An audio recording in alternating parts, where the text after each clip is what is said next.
네, 21번 들어갑니다. 2020년 2월 8일 시행된 한국사 능력검정시험 고급 문제를 해설하고 있습니다. 저는 하프스터디 창안자 김군입니다. 자, 이 왕은 누구냐 이거죠. 성산문, 그렇죠. 성산문 박팽년 등이 한 게 바로 이제 산문의 난이라고도 하고 사육신의 항쟁이라고도 합니다. 사육신이 상왕으로 물러나 있던 단종을 포기하려고 세조 때 일으킨 겁니다. 그래서 이 왕이 그래서 누굴까요? 그래서 이 왕은 바로 자, 왕이 친히 국문했다니까 이제 단종이 아니라 세조를 얘기하는 거예요. 세조. 세조 때는 세조 육지지 보진시 간원오리 임파로 이렇게 됩니다. 이 중에서 뭐가 있을까요? 바로 시입니다. 시는 바로 이시의 난이에요. 이시의 난. 이시의 난이 있는데 여기 자 함경도 지역에서는 김종서에 이제 부하였던 이징옥이 또 난이 일으킵니다. 김종서를 죽이니까 이제 세조가 되기 전에 계유적 난이를 일으켜서 죽이게 되거든요.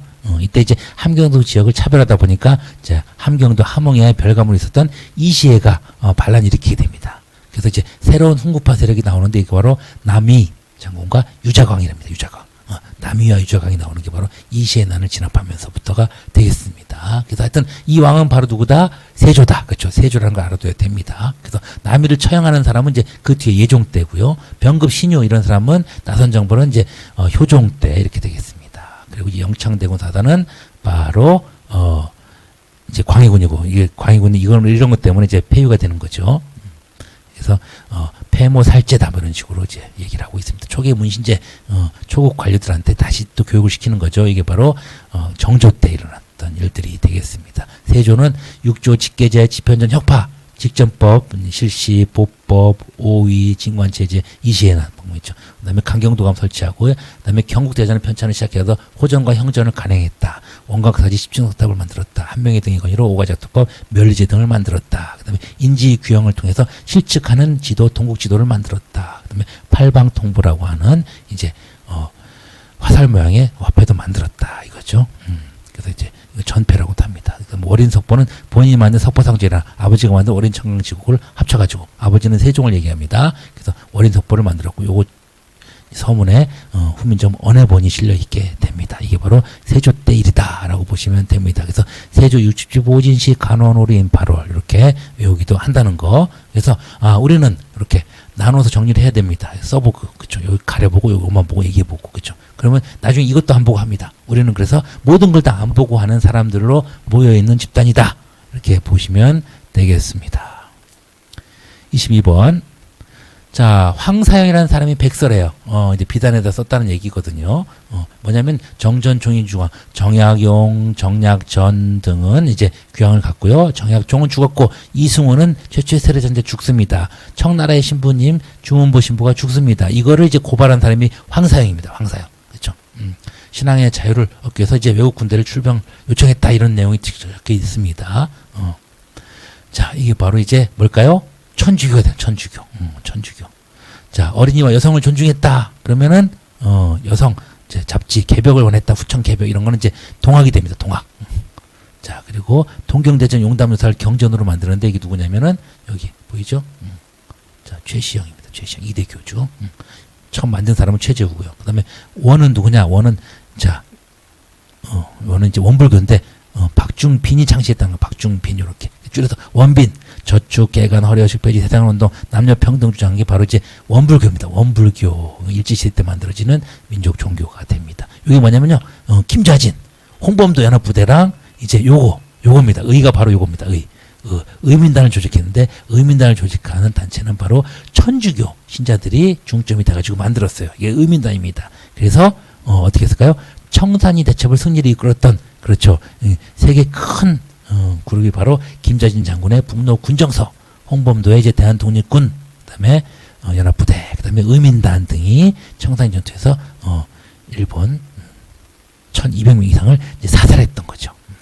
바로 의민단은 바로 천주교입니다. 천주교. 모르셨던 분은 이제 알아두시면 되겠습니다.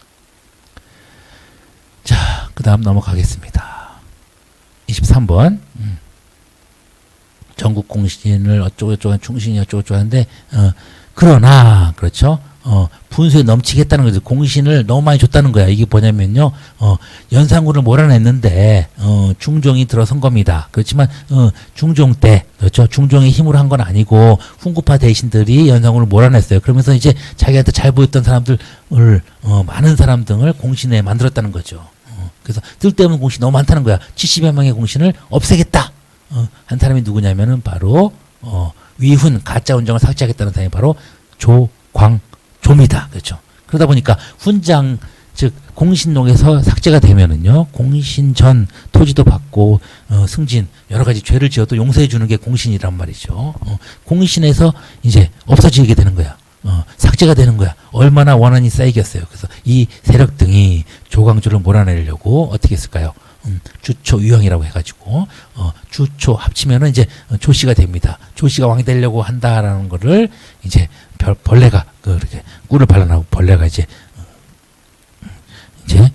갉아먹어가지고 조씨가 왕이 되려고 한다라고 이제 거짓 고변을 하게 됩니다. 그래서 이제 억울하게 죽게 되는데 이때가 바로 김효년 그래서 김효사화 그럽니다. 김효사화. 그래서 혈량과 실시, 향약 실시, 그 다음에 박납회단 지적하고 도학 정치를 실천에 옮기고 신곡선에서 이제 이분을 모시고요. 그 다음에 소격서 혁파, 그렇죠? 그 다음에 경연도 활성화시킨 분이 바로 조광조입니다.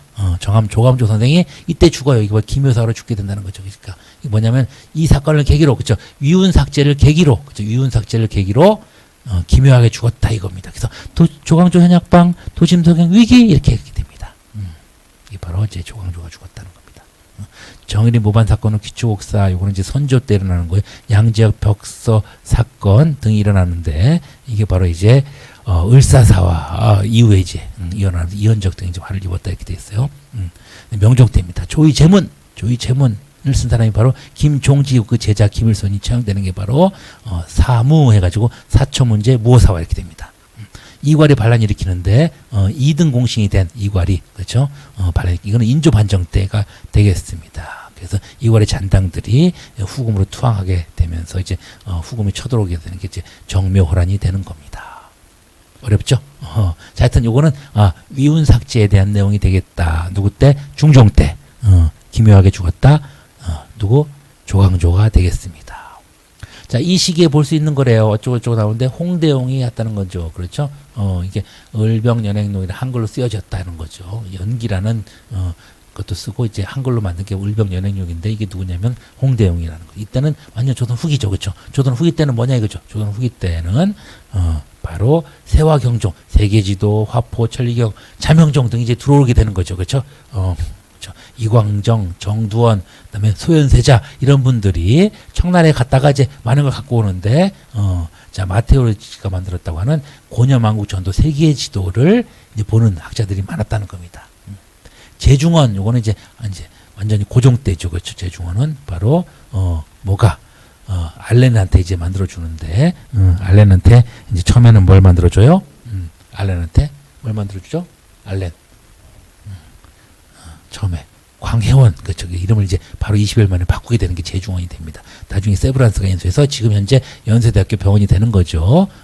도형마사는 성종 때 만들어서 이제 이게 도평의사사가 되는 거죠. 그렇죠? 당백전 그렇죠? 이거는 바로 흥선대원군 때 만드는 거죠. 병난도는 이제 고려시대죠. 그렇죠? 자, 하여튼 조선 후기를 물어보는 거고 이게 이때쯤 되면은 바로 이제 정조 그 시대에 이제 많은 것들이 더 많이 들어오죠. 그렇죠? 정조는 또 안경도 썼다고 그래요. 이렇게 이제 세계적으로 알려지는 것들이 이제 우리에 많이 들어온다라고 보시면 되겠습니다. 자, 그 다음에 25번. 자, 김육의 건의로 호서지방은 충청도를 얘기하고요. 호남지방은 전라도를 얘기하는 겁니다. 그래서 삼남으로 가는 삼남은 바로 충청도, 전라도, 경상도를 삼남이라고 하는데 그 길목에 세워졌다는 거죠. 그렇죠? 그래서 이제 김육 선생을 칭송하는 겁니다. 이게 바로 대동법을 이제 정적으로 실시하는데 큰 역할을 했던 분이 바로 김육입니다. 육충절 이렇게 되죠. 김육은 충청도, 그 다음에 이제 죽을 때쯤에서 전라도에까지 호남 지방까지도 이 대동법 실시를 강력 규정해서 실시가 됩니다. 진짜로. 자, 이때 대동법은 쌀로 대신 내게 하는 겁니다. 그러면 특산물이 필요하겠죠. 그 특산물을 대신 사주는 사람을 공가를 지급받은 사람, 그래서 공인이라고 합니다. 공인. 공인이 막 화폐를 돌립니다. 돌리고 돌려. 그래서 이제 돌고 돈다 해서 돈이 되는 겁니다. 그리고 이 사람들은 특산물을 완전히 매점 매석해가지고 독점적인 도매상인으로 성장해 재벌이 되는 겁니다. 이거를 도고라고도 합니다. 도고. 자, 공인 도고 성장은 바로 이 대도법 시행으로 특산물을 사주는 사람이 필요했기 때문에 생긴 제도다라고 보시면 되겠습니다. 그 답은 4번이 되는 겁니다. 자, 26번. 어쩌고저쩌고 나오는데 이게 누구냐 이거죠. 누구냐? 이인좌예요. 이인좌가 누구냐 이거죠. 그렇죠. 세제. 자, 세제. 동생이었다는 뜻입니다. 즉위 과정에서 의혹. 즉, 자, 연인군이 세제로서 경종을 독살했다 하면서 이제 난 일으켜 청주성을 점령한 이 사람이 바로 누구냐? 이인좌입니다. 이인좌. 그렇죠. 자, 이인좌, 즉위 과정에서 의혹을 제기하면서 이런 그 이인좌의 난. 나주 괴사 사건 등이 언제 일어나냐면, 자, 영조 초반기 때 막 일어납니다. 영조 초반기 때 이인좌의 난. 그 다음에 중반기 때 나주 괴사 사건 등이 일어나는데, 이건 다 소론입니다. 소론. 등이 일으킨다는 거죠. 자, 이거는 이제, 탕평책을 써가지고, 이제, 사색 당파 등을 고루 등용하려고 했으나 이 소론 등이 반란이 일으키며 소론이 위축되는 사건이 바로 이인좌의 난 나주괴사 사건 등입니다. 하여튼 이때는 누구냐? 영조 때입니다. 영조 때. 처음에는 노론이 집권했지만 탕평교서, 탕평비 등을 이제 세우면서 소론한테 기회를 줍니다. 이게 바로 정미왕국이죠. 그러나 소론은 이렇게 삐딱하게 나갑니다. 이게 바로 이인좌, 소론 이인좌의 난 나중에 나주괴사 사건 등을 일으킨다는 거죠. 자, 하여튼 온건한 말 잘 듣는 신하들로만 구성했겠다. 이걸 온건파 완론 탕평이라고 하고요. 사도세자가 이제 소론이랑 자꾸 어울리다 보니까 사도세자를 이제 죽음에 이르기까지 합니다. 그러면서 죽음을 이제 정당화시키는 사람들이 노론벽파들이 되는 거죠. 그래서 노론벽파가 이제 많이 오랫동안 이제 정권을 잡고 있는 게 바로 이 영조 때입니다. 그렇죠. 영조 때는 자, 붕당의 폐해가 많았기 때문에 그걸 경계하려고 탕평비, 탕평교서, 탕평채 등을 이제 만들어서 먹게 하고 사색 당파들끼리 서로 혼인을 못하겠다. 그래서 사색 금원 이렇게도 내리면서 어느 정도 탕평책이 먹혀 들어갔다. 왕권을 눌러가지고 이게 바로 이제 영조 때가 되겠습니다. 허적과 윤유 등이 죽은 남인 이거는 경신한국이라고 하는데 수종 때입니다. 박규수의 권위로 삼정이 정청은 철화동제 시인 임진삼 철종 때가 되죠. 예송논쟁은 현송 기에서 갑인남 이렇게 얘기하는데 현종 때가 됩니다. 현종 때 예송논제. 기예송 때는 서인, 갑인 예송 때는 남인 승리가 되겠습니다. 대전 통편은 정통파인 그렇죠. 사도세자가 자결합니다. 그래서 죄인으로 죽은 게 아니라 자결했기 때문에 자결했다고 보고 정조가 그를 이어받아요. 바로 정통파, 정조는 대전 통편 이렇게 기억하시면 되겠습니다. 감사합니다.